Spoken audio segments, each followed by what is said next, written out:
for the scavenger hunt, and they posted a photo of the mountain. And so, through that, the next year I believe you were actually on William Shatner's team, and things have sort of degenerated from there. But one of the first times we met was actually I think the second time we met was here in DC, and we had tight schedules. But you were like, hey, well, you know what? Your hotel is not far from where I am. I can pop by to your hotel. I had my son Wes with me, who was I believe 4 or 5 at the time. He was 5, and Dave did a really cool thing for a kid. He brought the smallest satellite that NASA had ever launched, an actual prototype of this satellite with him. And it was like the size of a beach ball. He carried it with him to show West. And it was like an actual satellite. And West was like, wow, can I touch it? And Dave very graciously said, sure. And Wes took it and went like this.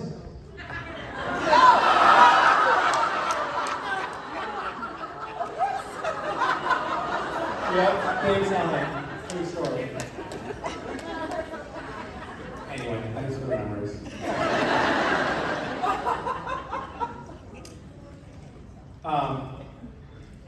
Okay, I guess I'm not going to let you ask any questions today. I'm sorry about that. I'm just rambling on.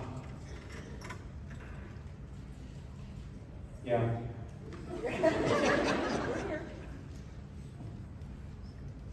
Bob Garfield, can you hear?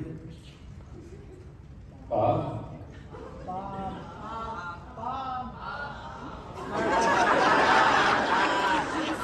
Where's Bob? What about Bill?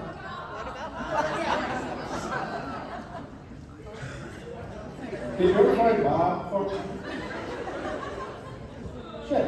He was here earlier. I think he got bored. All right. Do you want to ask me a question?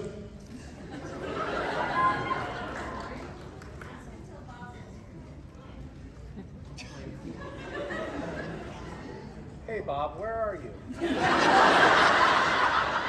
I say something to offend you? Hi. Hi, Misha. I'm Ethan. I'm moved from Miami. So hi, Ethan.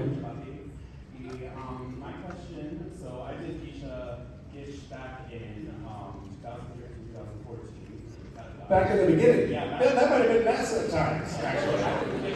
Yeah. My question is, what is one of your favorite absurdist items from Gish? There's an item from Gish that stands out in my head because it was the first item that I got a submission for. So the very first year that I did a scavenger hunt, I actually just had people email me the submissions. Wow. And the first submission that came in was of an item that I had written that I think had a certain sophisticated artistry to it. It was cover yourself head to toe in cotton candy. Leave your face exposed, but cover your face in red lipstick. And I took inspiration from an old American custom, which is to be tarred and feathered. I wanted it to be as sticky, uncomfortable, and disgusting as possible. And the first submission came in, and it was this young teenage boy standing in a dark corner of his bedroom in the Philippines, covered with cotton candy that was melting to his skin. And this red lipstick face and an expression of pure misery. And I saw it and I just felt a light turn on inside. I was overcome with an inexplicable joy. And I laughed and I laughed, and I remember I went into the other room and I told my wife, I think I found my purpose. So that one really stands out for me. Yeah. Hi. Hello, my name is Tracy. I want to know what's something someone would be surprised to learn about you. Something that someone would be surprised to learn about me. Gosh, great question. I just don't know where to start. Pretty much everything, I think. I got my first pedicure last week. I don't know if any of you have ever had a pedicure, but it's a disgusting thing. It's so vile. They use a cheese grater on the bottom of your foot. And not only that, I had just been walking on the beach and in Santa Barbara, and there are tar seeps there, so they have all these offshore drilling rigs, and there's all of this tar that bubbles up and then floats onto the beach, and then you step on it. So my feet had like this black tar on it, so then they cheese grated the bottom of my feet and created this mound of sort of dead flesh mixed with tar. Speaking of being tarred and feathered, and it was disgusting. But then afterwards, I walked with no shoes on the floor, and I could feel sensation in my feet for the first time in my life. It was miraculous. It was really special. And I'm not getting any kind of kickbacks from pedicurists here. But it was a special experience, and I recommend you try it. Thank you. I just saw, I know we were all shouting Bob, Bob, Bob earlier, and he wasn't here because he finds me boring. It's okay, I get it. I am.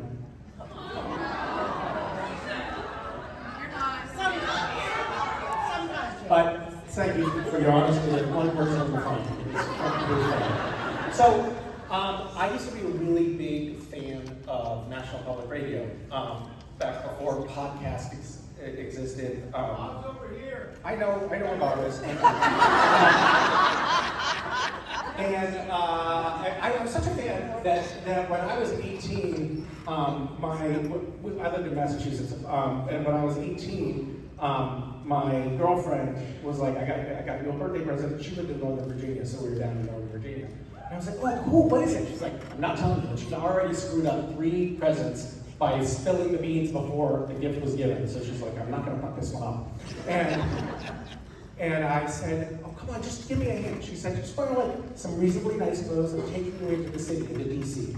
And I said, just tell me where we're going. She said, I'm not telling you where we're going. I said, okay, well, just give me the address. And she said, fine. We're going to 2020 M Street Northwest. And I was like, oh, that's NPR headquarters. She took me to see a recording of All Things Considered for my birthday. It was very cool. So, a couple of years ago, 4 years ago, I think, I was up on stage, and someone asked me if you could have lunch with anyone living, who would it be? And I didn't have to think at all. I said, I think it'd probably be Bob Garfield. He's been kind of an icon and a hero to me for many, many years. Bob was a roving correspondent for NPR for many years, and then went on to do another show called On the Media, which was really insightful, and or it used to be a very insightful show when Bob was on there. And Bob did these great radio shows. Here's a for instance. It was like a 20-minute long piece, and it was Bob had a conference. I'm butchering it, I know. Bob had a conference in Nashville, and he's like, I hear these country music songs, that they go triple platinum, but they're so basic, they're so simple. Like, how hard can it be to write a hit country music song? I'm going to be in Nashville anyway for this conference. I don't know, it's probably about an advertising conference or something. But while I'm there, I might as well record a hit country music song. And so he does this story where he cold calls, shows up at a recording studio and says, hey, I'd like to record a hit country music song. How do I start? And they're like, well, do you even have a song? He's like, no, but I've got an idea. It's like, I I keep having this problem of playing phone tag with people. Like, they'll leave a voicemail for me, and then I'll leave a voicemail for me. I think it'd probably be a pretty good hit country music song. 20 minutes later, at the end of this radio piece, he happens to sit next to Jimmy Carter on an airplane, I believe, who introduces him to Johnny Cash, who then records the song, and it ends with Johnny Cash singing his song on the radio. And there were several stories like that Bob did that were incredibly inspiring to me because he just achieved the impossible. So some of we were talking about earlier, some of the gish things that I did, like harassing NASA, that was in some small way inspired by Bob. So I got up on stage and I said to Bob Garfield, and then the next day I got a phone call from Bob Garfield. I never did find out how he got my number. But he's tenacious like that. And he said, my Twitter has been broken by you. What's going on? And we've been friends since, and I still take inspiration from you, Bob, even though I know you.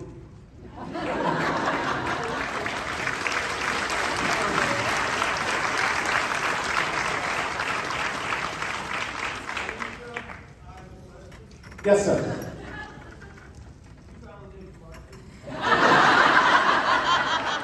No. Sorry.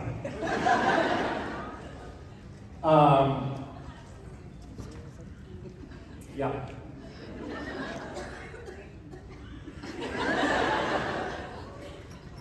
I was going to get you up on stage and interview you, but maybe I'll just come down and interview you.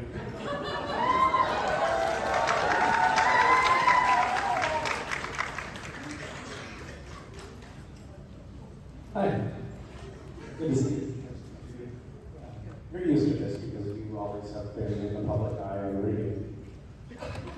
And it's really a very good view of it as well. So, yes, a microphone is not unfamiliar.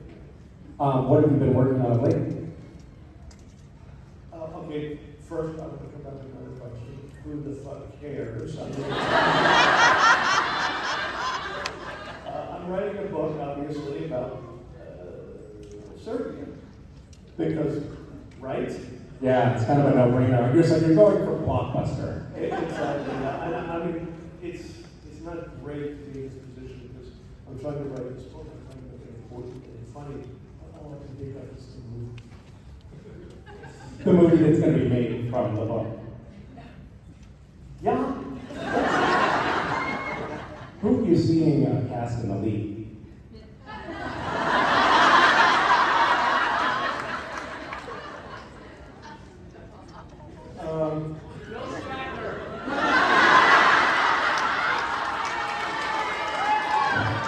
He said, William Shatner. Touche. All right, well, I'll leave it at that. Nice to talk to you.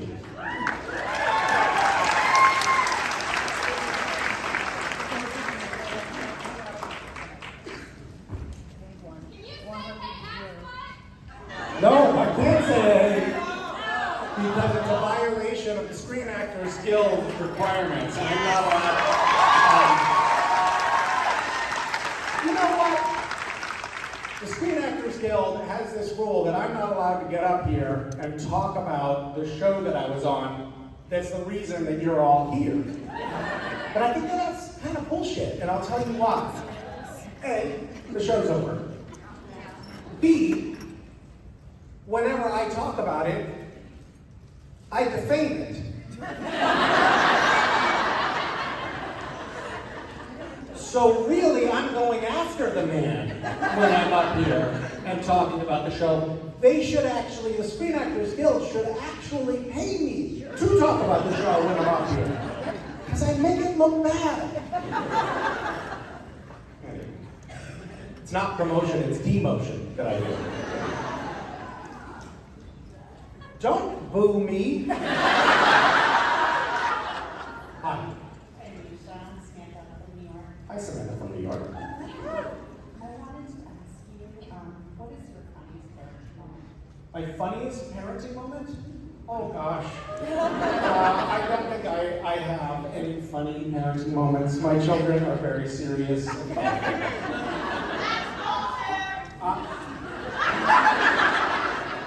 Please don't swear, there are kids here. We fucked up.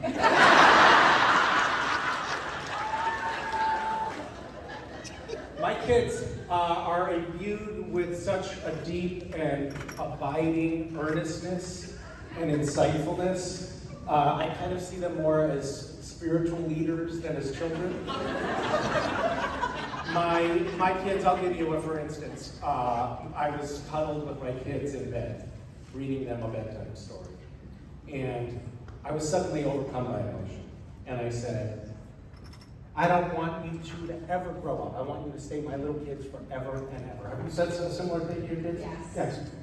And Mason, my youngest, said, no, I am going to grow up. And I said, no, I don't want you to ever grow up. I want you to stay my kid forever. She said, no, I am going to grow up. And I said, I want you to stay my little girl forever and ever and ever. And she said, no, I am going to grow up. And I'm going to get old and I'm going to die.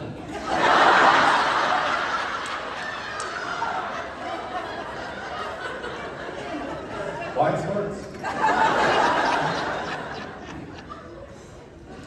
Thank you for that fond memory. Hi. Misha, I'm Kim. Hi, Kim.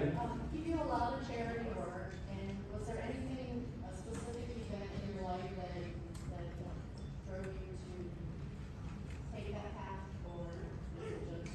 Well, I would say that when I was young, I grew up quite poor, homeless at times, and at times my family really depended on the kindness of others, and small things that other people did for me made a profound impact on my young life. There was this old man named Mr. Hyvis who was on my paper route, and one day when I was shaking him down for the payment for the week's papers, he took me and my little brother who was tagging along with me in, and he was like, where are your parents? And somehow he pried out of us that my dad lived across the state, that we lived with our mom, and he could probably see from the fleas jumping off of us that we were poor. And he was a grandfather at the time, and he just took us under his wing. And he sort of became a surrogate grandfather for us and opened up his little garage shop for us and taught us how to make electric circuits and build models with balsa wood, and taught us Chinese and would take us out to lunch at a restaurant once a week. And all of those things were incredibly impactful to me.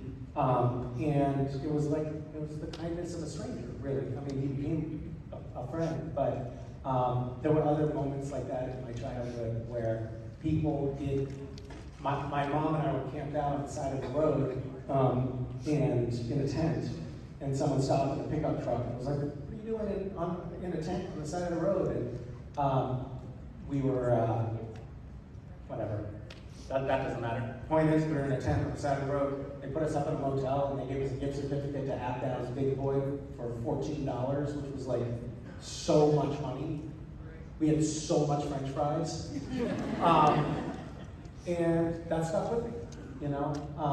And I have seen through starting with Random Acts and all of the projects that we've carried out there, some of them large, some of them small, that the acts that we have done can have a lasting impact. And actually, sometimes we manage to save lives. There's another guy that I met here, Mo. Mo, you're probably not still here. Oh, he is. Random Acts and Mo and just worked together to bring an Afghan family into the U.S. Just yesterday they showed up, right?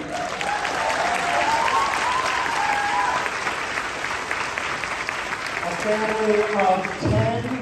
The father, the Taliban had killed 2 kids. The father was a translator for the U.S. government in Afghanistan, and then, we pulled out, and unfortunately lots of people were left stranded there, but we were able to help relocate this family with the help of Mo, but also the help of Random Acts. And we owe you. Thank you. That's what I was looking for. I just wanted, my God, how long do I have to talk before this next thing?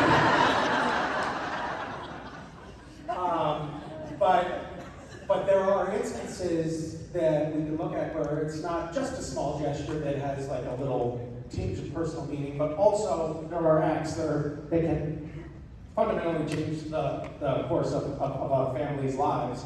And sometimes all it takes is paying attention, looking for the opportunities to do these things. And sometimes it's on a scale that is so daunting that it feels like you want to throw your hands up and be helpless about it. I was just in Ukraine this summer and working on raising awareness about the huge problem in Ukraine. Ukraine now has an area the size of the United Kingdom that is infested with landmines and unexploded ordnances, and it's going to take billions and billions and billions of dollars to clear that land. But it has to be done. And so every little bit that we can do to move the needle on that project will help. You know, if we raise $50,000, that might mean 5 kids don't lose a limb when they're outside playing in the woods, and that's well worth the effort. I don't know. I don't know why I do it. Mostly just for the acknowledgement, I think. Thank you.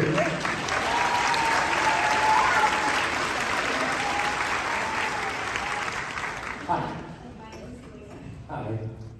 My question was, what's the most meaningful gift you've ever received from someone? The most meaningful gift that I've ever received? Yes. Why do you have something? I'm sure that this is not the right answer, but often when I'm up here, in the interest of expediency, I just say the first thing that pops into my head. When I turned 5, my mom's friend, Dennis, he had gone to prison, and the only job he could get was as a trash picker on the side of the highway. You see those guys with a garbage bag and a little, spear? And he drew me this little picture in colored pencil on a little scrap of paper about this big. And it was of him in a raincoat with his little trash picker and trash bag, and said, "I didn't mind working in the rain today because it's Misha's birthday." Aww. I was 5. And when I was 16, our house burned down. And he had died of AIDS 10 years before, he died of AIDS several years before. And the first thing I thought when the house burned down was, fuck that drawing. Somehow it had a poignancy to me. That was beautiful. Thank you. Hi. I'm in tax housing, and food is my life, so I always ask people about their food preferences. So, what is your favorite food to eat, and is it the same as your favorite food to make? Why or why not?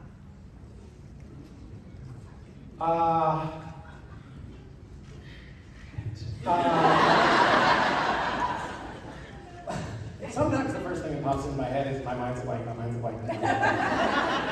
I like cookbook. Let's be honest, that cookbook had a ghostwriter.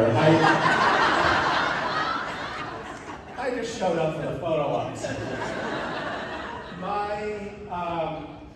I like cooking for my kids because it brings me joy.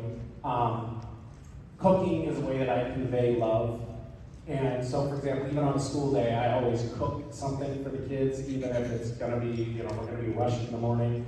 I love making grilled cheese sandwiches. Not grilled cheese sandwiches, egg and cheese sandwiches. I forget grilled cheese sandwiches. I like making egg and cheese sandwiches for breakfast.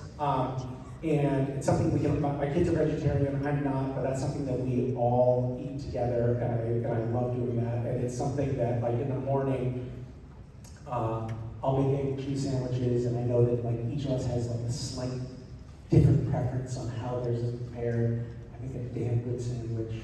And then, as I'm doing it, I know that I'm conveying some kind of love to the kids and that they'll be on the receiving end of that. And then, of course, inevitably, it's a school day, we're a little rushed, and I end up having to say, like, the fuck? I made this fucking hot breakfast for you. Where the fuck are you? I'm gonna throw it out. Little shits. But they know.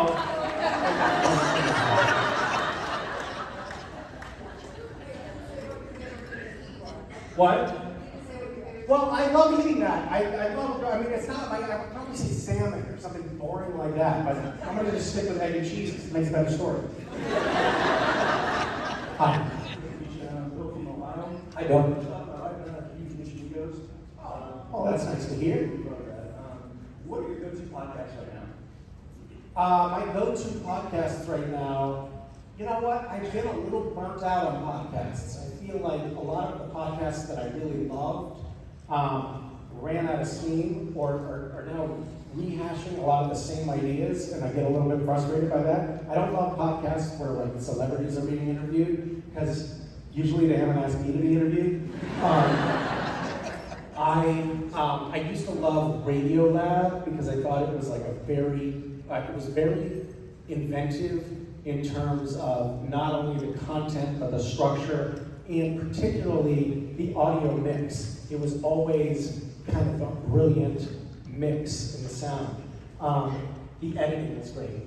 If you haven't listened to Radiolab in the early years, most of those stories still hold up. And there's a spin-off of Radiolab that I also like about the Supreme Court called Radiolab spin-off about the Supreme Court.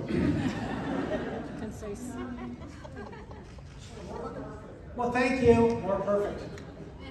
Thanks, Bob. Yeah. Thanks.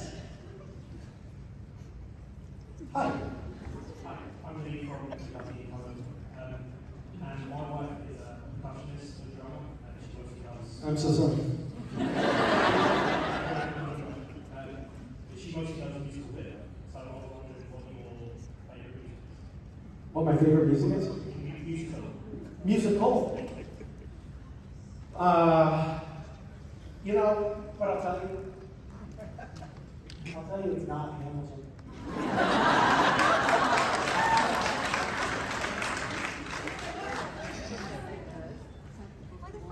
I don't know. That's fair. My kids decided that they needed to learn all of the lyrics in every song in Hamilton. And then it was like, there was one point, I distinctly remember, I don't know if you remember David Koresh, the hold up in the compound there, and the other guy was trying to flush them out, and they were playing the sound of rabbits being murdered on loudspeaker phones outside of the compound, trying to get them to come out. I remember distinctly thinking, I think I'd rather hear that.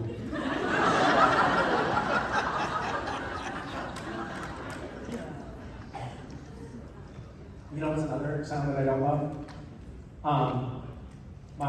My ex, she read in some parenting journal the trick to getting to sleep in the morning was to have special toys for the kids that they can only use when you're sleeping and they're awake, so that they don't come in and bother you, because now this is their special time when they get these special toys. She got them a few toys for that purpose. One of which was a karaoke machine. You just puzzle that out a little bit. So she put all the pieces together. Cool. Hi. Hi, Misha. I'm Hannah from Pennsylvania. Hi. I think that everybody's giving their origin story here, too. Felt like I should. Yeah, but it is.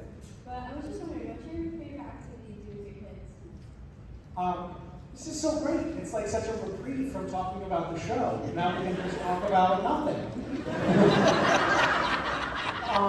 My kids, well, my son is completely obsessed with chess. And And so much so that a friend of mine, a very smart friend, came over, went to Yale, this guy, came over and saw the chessboard and he was like, oh, chess, huh?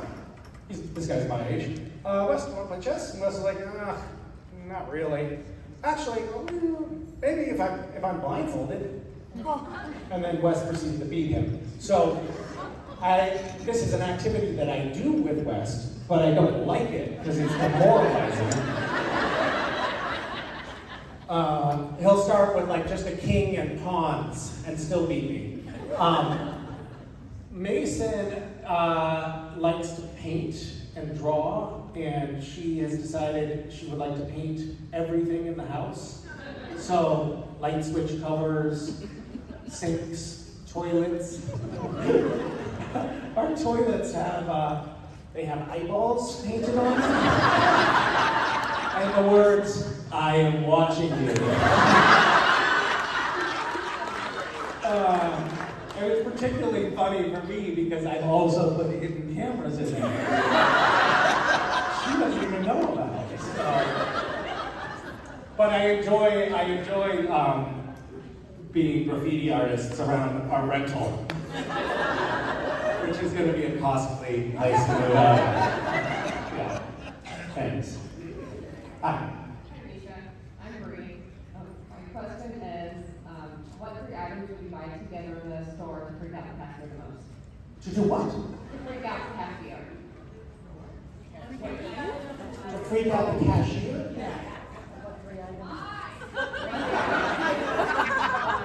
I got it. Calm down. Act like you're translating. Why have you recently had this experience? No, I've never done it, but I know it. There's stuff that you want, and you're like, I don't know, it's just gonna freak them out so much. Can I buy the lube and the carrots at the same time? How do I navigate this minefield?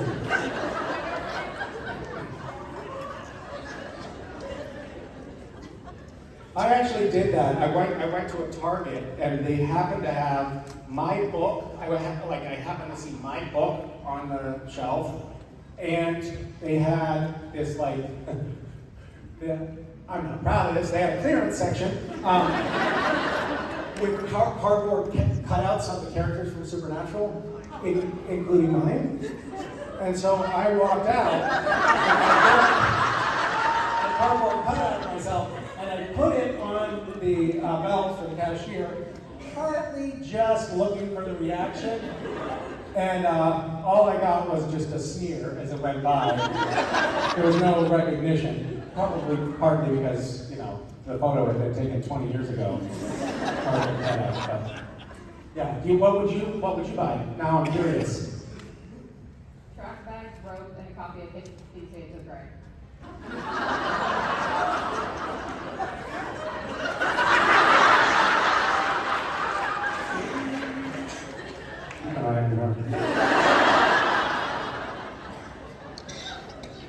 What's the trash bag?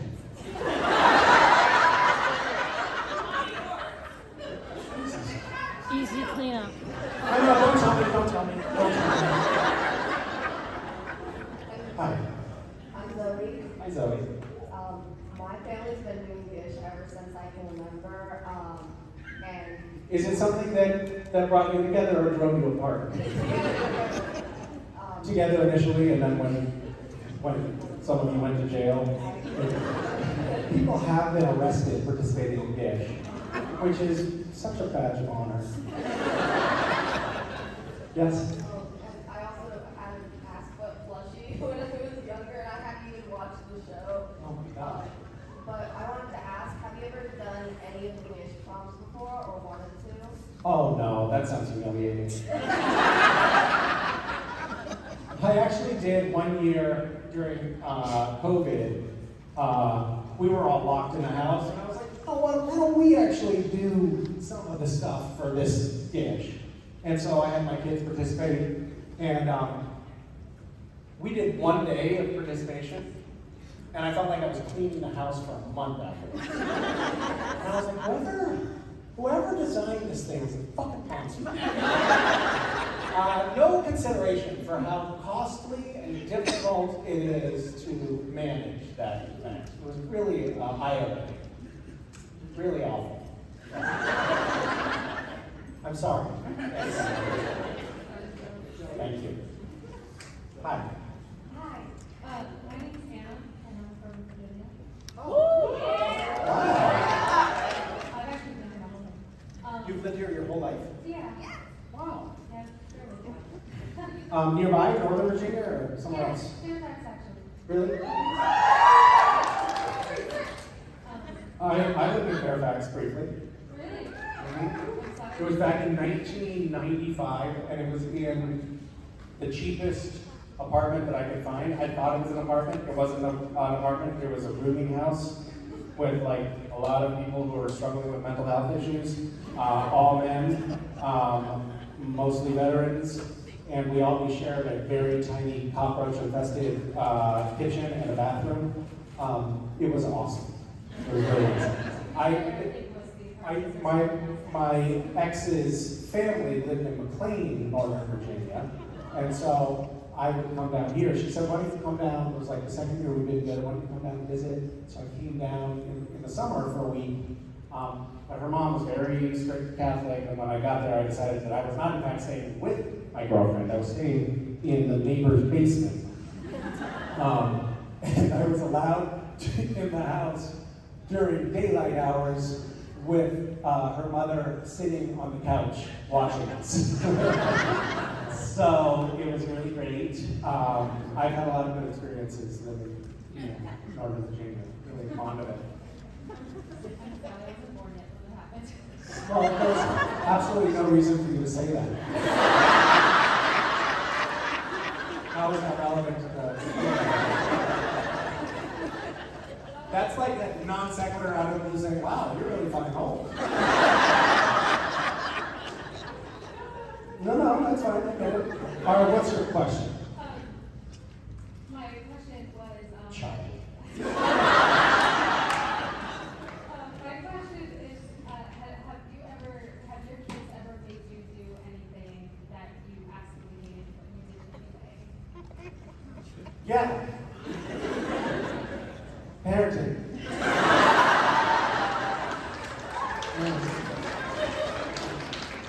I'm still doing it, in fact.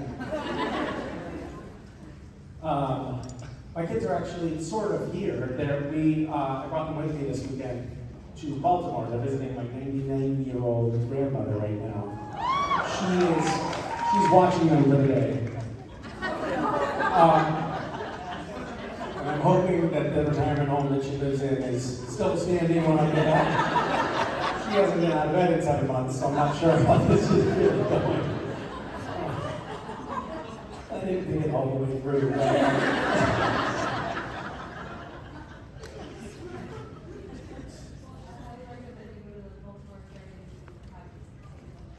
I haven't taken them there, but she took me there when I was a kid.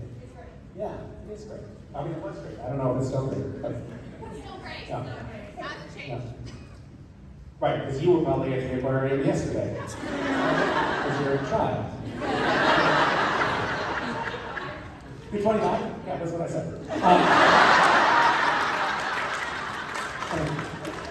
Hi.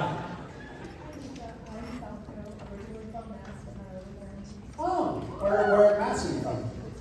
Oh, Pittsfield is the Pitts. So my question is, I know you have been ballroom dancer. You are a competitive ballroom dancer. I am actually just did routine carry on dressed as a wearing a trench coat. Really? So I'm always looking for new songs. So what's some of your favorite songs that you maybe use for routine? For ballroom dancing? That's a great, well, I think a song that would be really nice is there's a song by Peaches called Fuck the Pain Away.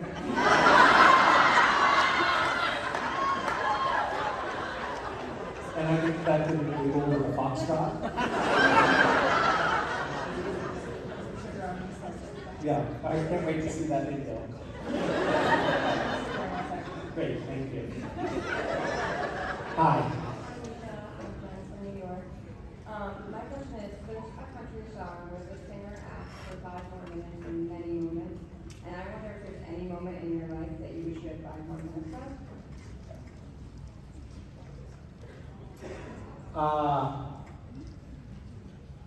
Are you trying to make me cry? It doesn't have to be like a super emotional moment. It can just be like a fun moment.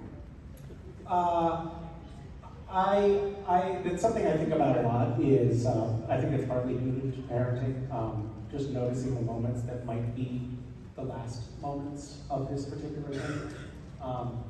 There was a moment that I had a couple of years ago, and it was one of those touchstones that I noticed, like, oh, this is gonna be the last moment, I think, of this. And it was my daughter, for years past when it would be normal, she would always say, Dad, can you wipe me?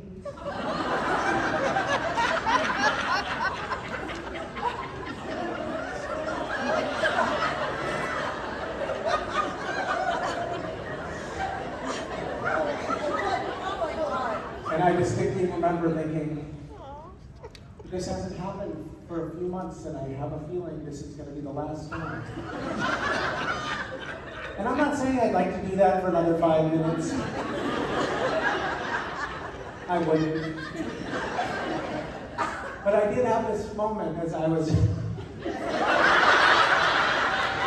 Never mind, you know what, never mind, because someone pointed out recently, you know, your kids are going to eventually, these things are recorded. They're going to learn how to operate the internet. And then it's going to be like, yeah, when was the last time you saw your children? Well, they created a YouTube account back in 2024, and it's been 6 years. Thank you. Hi. Hi, Misha. My name is Sally. I'm from Pennsylvania. Hi. Hi. Thank you for everything you do for everyone. Really appreciate it. Thanks for being here. I got called. Thanks for starting with a compliment as well. It's such a nice, take note, everyone. I got this fish the last couple of years, and it really helped me like do a lot of stuff. And I'm hoping we'll be back with that. So when Gish comes back, who would be your first skills portrait person that you want to put back out? Who would be my first Skittles portrait person? I think I would love to see, like, it's sort of like the March of Time, but I'd love to see the geriatric version of Jensen. Which I don't know if you've seen him lately, but... Old man time has not been kind to that guy.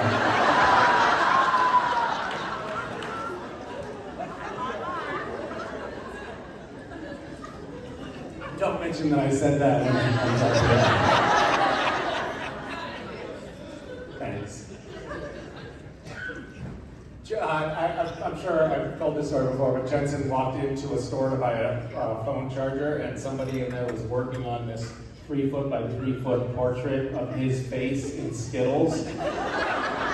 And he saw that, and it was like he immediately recognized himself in this pixelated rendering of candy. But of course, Jensen sees himself in everything. And he was like, what the is that? Because he didn't even know this was going on.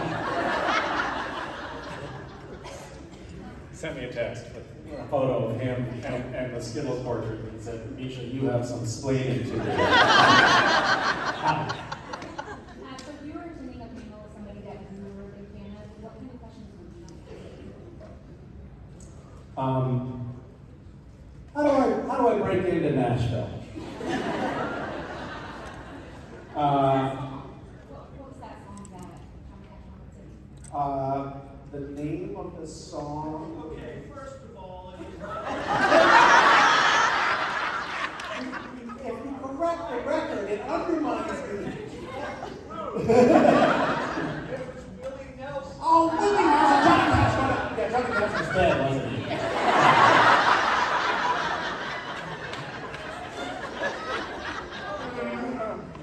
These are nuanced details.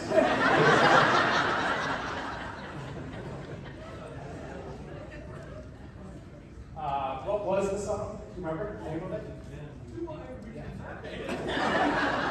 remember the song I wrote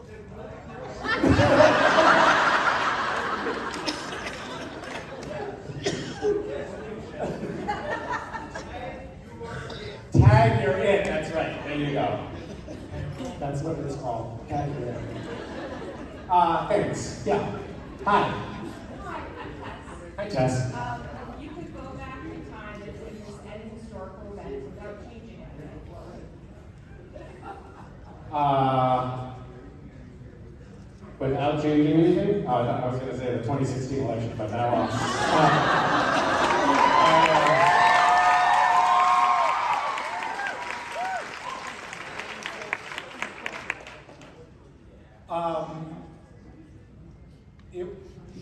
it would have been nice to see Eve eat that apple.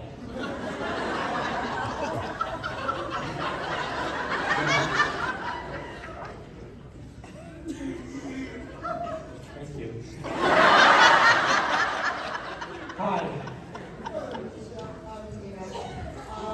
Your new grandmother, the 5-year-old and this 1-year-old, were your kids always adventurous eaters, or did you have to come in as industry?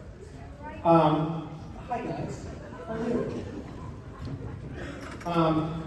They were not, which was part of the impetus behind that book, was like to try to figure out the evolution to get them from being picky to get them to being less picky. Did you really, I read the book and I love the intros to the recipes and whatever, but how did you really trick them?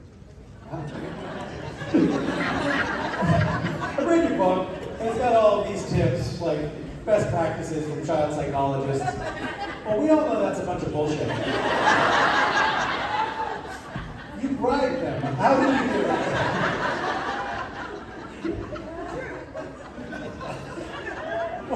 There are a lot of things in that book. It's like, what you don't want to do is offer them candy in exchange for eating their broccoli. Because then that creates a sort of pathological association. They begin to prefer candy and dislike broccoli. Even though they'll eat the broccoli, it's a negative association. It's like, I'm doing this, I'm getting through this bad thing to get to that good thing. And I'll tell you, it works.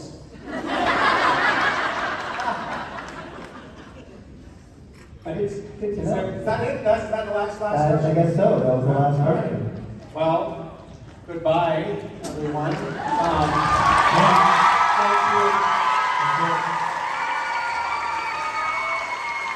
Thank you for gracing us with your presence. And thank you for being here. Thank you for gracing us with your presence. 5 more minutes with you is what I would ask for. Ladies and gentlemen, Misha Powers.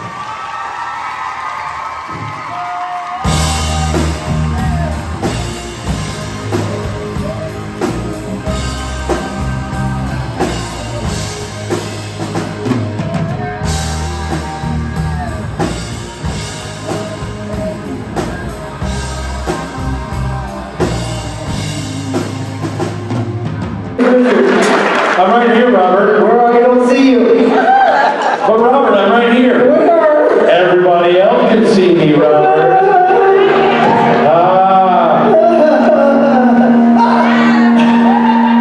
That's how you react when you see me anytime. That's true. In terror. I don't understand why the room is more full than it has been all week. Oh, I know why. Because they don't know this person personally. They show his TV for some reason. Because they do it personally, and they do it for the exit. So I'm kidding. It's funny because it's true. Ladies and gentlemen, your leader, Misha Powers.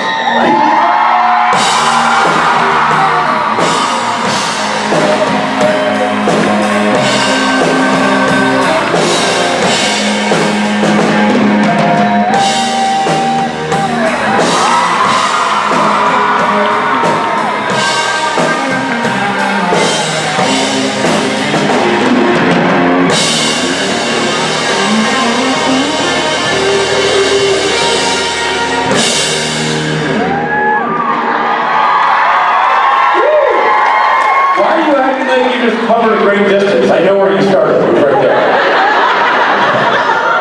At this age, I don't know if you saw back there, but there's a ramp that I had to go on. A slight incline. And now you're paying for it. It had to have been 5 to 7 degrees slope. You'll be sore for a week. What happened was I had just started to put my overshirt on over my overshirt. You had that shirt on earlier. I had it off again. And then suddenly, and quite rudely, without asking, you said, our lead, your lead. And then I had the shirt halfway on. Hey, give the people what they want. You have the shirt halfway. You threw yourself on the bus. I was minding my own business, watching TV on my phone backstage, when you said something obnoxious like, the band is looking for you, or something like I was looking at it. So he thought he made me come out here. I know! He made me come out here. You could have let me there watching TV until you were ready. What I said was, you're a prima donna. Yes. Everyone's been calling your name for the last 5 minutes. Correct. Get on stage. Right. Yeah. Thank you, by the way. Yeah. No one argued. There was no, also because media controls whether or not I get paid, so obviously I jumped to it. Yeah, and things are not looking great for you and your family this weekend. There's going to be a government shutdown on this stage. Hey, picnics are not going out. All right, ladies and gentlemen, Misha College. I like that presentation. I'm going to be the Kevin McCarthy of the convention. Make sure nobody gets paid. We're in DC, so that means lots of you are probably not getting paid this week. Luckily, this show is free, so.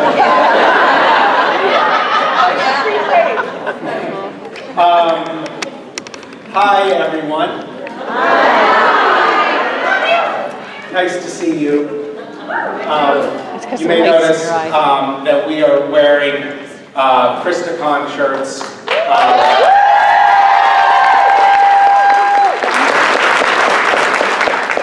We're here. Stop it. Stop it. I was not going to do that. We're here celebrating our dear Krista.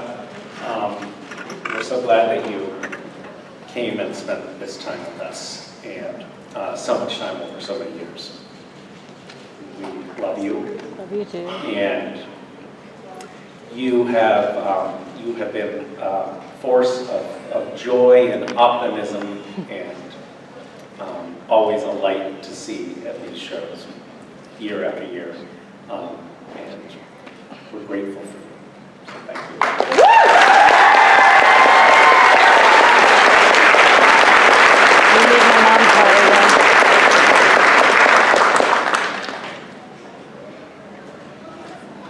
Cool. I was putting on my shirt in the green room, and I was reminded, we used to do this in the 90s. I did this. I thought it was cool. I put a t-shirt on with a button on it. My dad still does. I thought it was. But then I saw myself in a mirror just now in the bathroom. I see that it's not cool. But I do it for you. And also because I'm too lazy to take the other shirt off.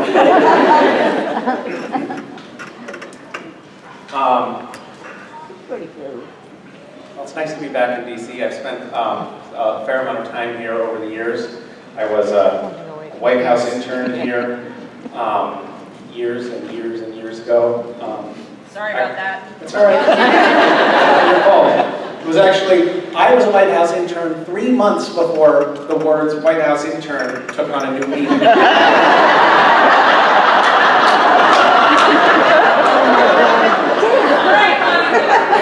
I can say that there was some sexism that happened, and I saw it. I saw it at that time in the administration. For example, I was never invited for alone time with the president in the Oval Office. And I think it's because of my sex. Yeah, it is.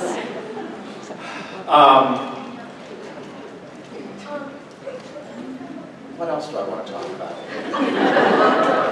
I have a dear friend here, Dave. Dave, where are you? Where? There he is. I said find Dave a seat, but apparently they were like, nah. There's technically seats over there. I'm going to tell our origin story, but I'll leave the clothes on. Dave and I met years ago because I used to run this scavenger hunt called Gish. And Dave has one of the coolest job titles in the universe. He is, I believe, Director of Solar System Exploration. That's how I remember it. For NASA. Wow. So he's in charge of things like little things like the rover program Is he the name I tried to find for snacks for voters? Snacks for voters?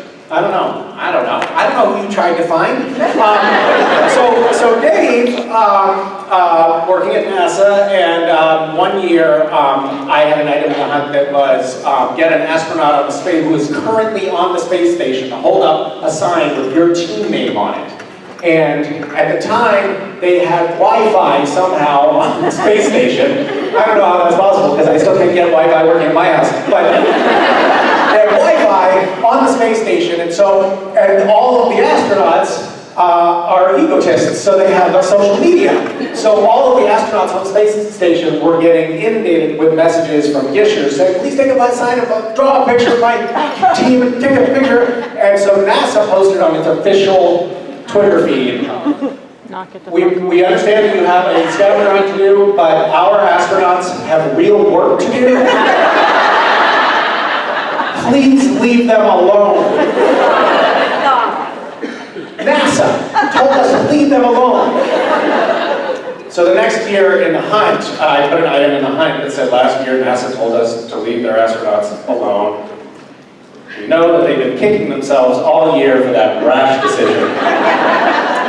Get Gish written in space using NASA's help. And so, once again, NASA was inundated with requests for help. One of them was from William Shatner, who had now become a Gisher himself, because I think he had seen this weird phenomenon. I mean, this is a lot of backstory, I'm sorry. We still haven't even gotten to Dave. But I realized, let me tell you about Dave, and then I spent 15 minutes talking about myself.